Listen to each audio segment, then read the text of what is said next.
फिर भी यार, तो जैसे कि हमको पता है वर्सिटाइल नेचर ऑफ कार्बन। तो देखो वर्सिटाइल नेचर क्यों होता है कि कार्बन के पास एक यूनिक एबिलिटी है कि वो कैटिनेशन कर सकता है। कैटिनेशन मतलब अपने ही कंपाउंड से जुड़ जुड़ के कंपाउंड्स बना सकता है। वैसे सल्फर भी कर सकता है, बस सल्फर जो हम कंपाउंड होता है बहुत ज़्यादा रिएक्टिव होता है, तो सस्टेनेबल नहीं कर पाते और स्टेबल नहीं होते। मीनर कार्बन अटैच करते करते बहुत बन सकता है अलग अलग कंपाउंड। जैसे कि पहले तो मिथ हो गया, तो एक और अटैच किया तो ये इथ हो गया, यानी 3 अटैच किया तो ये प्रोपेन हो गया, ये 4 अटैच हो गया तो ये पेंटेन हो, 4 हो गया तो ब्यूटेन हो गया, फिर 5 हो गया तो पेंटेन हो गया। सेम वे इसके पास बॉन्ड्स फॉर्मेशन का एक बॉन्ड होता है, डबल बॉन्ड होता है, ट्रिपल बॉन्ड होता है। सेटिस्फाई करने के लिए मान लो जैसे एक बॉन्ड से करना है तो मैं 4 हाइड्रोजन लगा सकता हूँ, और मान लो 2 बॉन्ड से करना है तो मैं ऑक्सीजन लगा सकता हूँ 2, ठीक है। और मान लो कि अगर मुझे 4th कार्बन का कोई मॉलिक्यूल हो तो उससे अपन कर सकते हैं। अलग अलग वैलेंसी सेटिस्फाई, इवन 3 बॉन्ड भी बना सकता है आपस में कार्बन। इवन खुद की चेन के साथ भी डबल बॉन्ड, सिंगल बॉन्ड और ट्रिपल बॉन्ड फॉर्म कर सकता है, ठीक है। दूसरा है कि valency of 4 item added group decide its property function.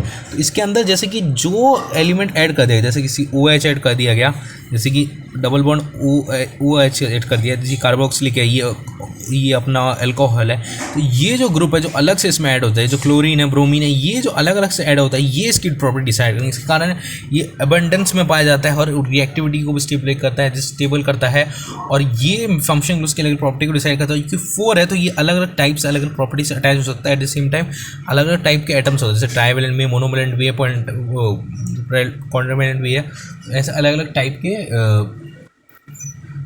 Atoms attach हो सकता है। एट द सेम टाइम ये आपस में ही कंपाउंड्स फॉर्म कर सकता है और कैटिनेशन का 4 एलिमेंट को शेयर कर ही सकता है। दूसरा कि हमको एक जनरल फैक्ट लिखा हुआ है कि जो फेडरिक वोलर है, उन्होंने 1828 में डिस्प्रूव किया था कि कार्बन कंपाउंड को कहना था कि पहले लैब में नहीं बनते थे, बट वो मैन्युफैक्चर करके दिखाया था। इवन तो इसके बाद भी कार्बाइड्स और ऑक्साइड्स ऑफ कार्बोनेट और हाइड्रोजन कार्बोनेट सॉल्ट स्टडी किए जाते हैं ऑर्गेनिक में। ये आप बस मेमोराइज करते हो जैसे।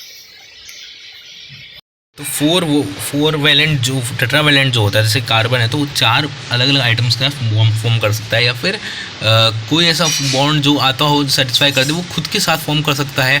और वो अगेन उसके बाद फिर उस कार्बन की आपको वैलेंस सेटिस्फाई करनी पड़ेगी, तो वो अपने से 3 बॉन्ड फॉर्म कर सकता है। उसके बाद फिर आपको 2 हाइड्रोजन लगवाना पड़ता है। वो 2 से ज़्यादा शेयर नहीं कर सकता, क्योंकि ऑब्वियसली बात है कि उसकी एक वैलेंसी पर्टिकुलरली है।